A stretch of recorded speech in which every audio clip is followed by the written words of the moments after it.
Works every time.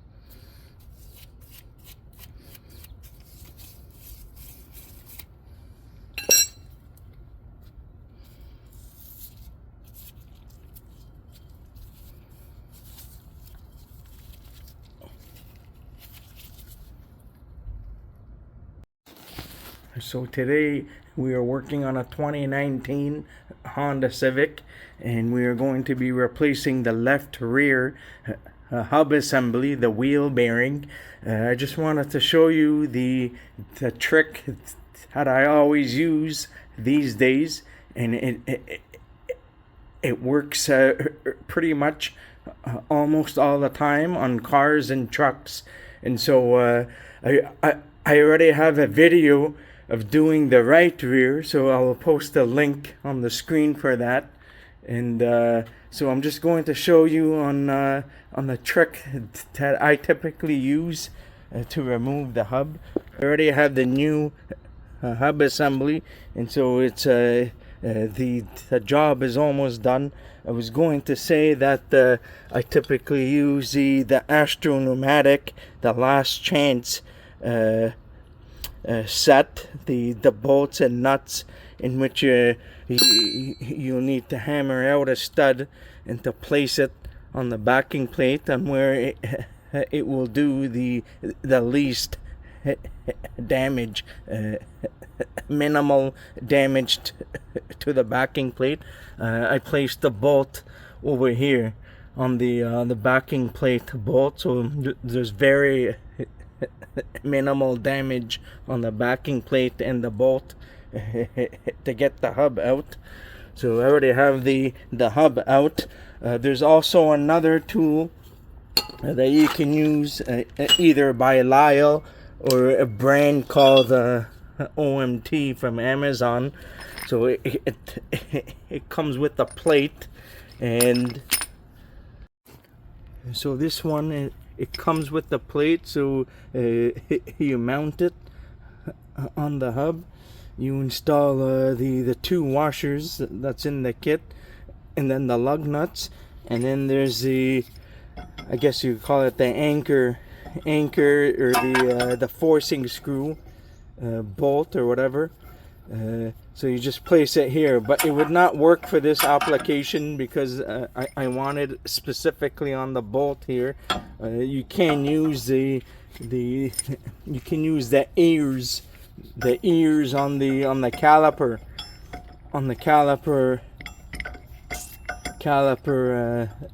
bracket, but I'm kind of against that, because if you put too much force on the ears here, it will just break off. And this is aluminum, so you need to be careful. With that, unless it's on like a solid piece.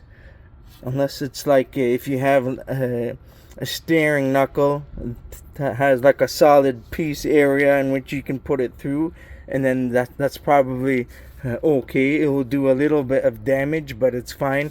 But I'm kind of against placing the forcing screw on the ear, on where the caliper bracket mounts, because it's very possible to break that.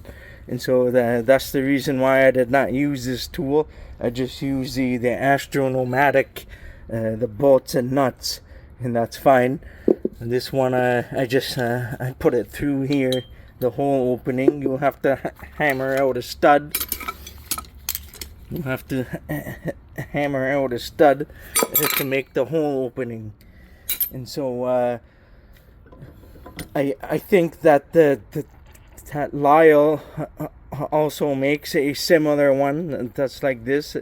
This only works on more likely, like it's much better to use this probably on the front end of the suspension on cars and trucks.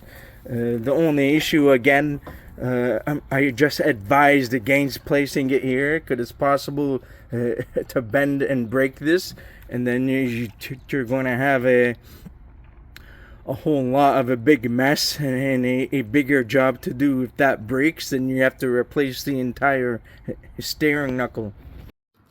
So for this one, it comes in a blow molded casing with the gloves, and has the 2 washers that you can place. You can place the washers here and here, and you just use like a separate like lug nut that you don't want to use, because it's I think it's going to get damaged when you use this. So don't use the lug nuts that you typically use to put the wheels on. Have like some spare old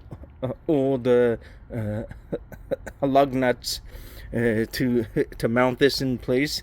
And so I just advised against that on this particular car, on the Honda Civics. And so the method for the Astro Pneumatic with the bolt and nut, it may not always work, because on some cars the hubs can be like very stubborn and stuck on there, and particularly if you live in the Rust Belt like me. And so when you live in the Rust Belt, the conditions are more aggravated, and so you have too much corrosion and rust. And on these vehicles, you have aluminum and steel, 2 dissimilar metals, and so that basically it welds itself together, and so it makes it a whole lot more difficult to remove. And so this particular method works almost all the time. On some cars, you may need to heat it up a bit and stuff just before you use this, because it can be pretty difficult. I got tired of hammering and air hammering and using slide hammers and things like that. It's just that in the past I used to use conventional methods, and it would take me forever. It would take me half an hour, or it'd take hours and hours just to get the hub off. And so I stopped doing that, because it's not working out very well. And so I just adapted to using these kind of methods to get the hub out. It comes out in seconds, and you will save a lot of time.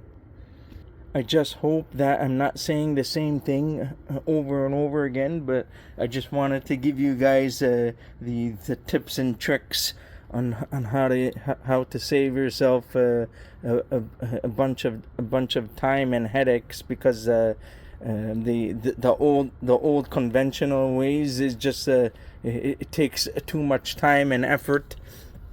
And so I just find this a whole lot easier to do.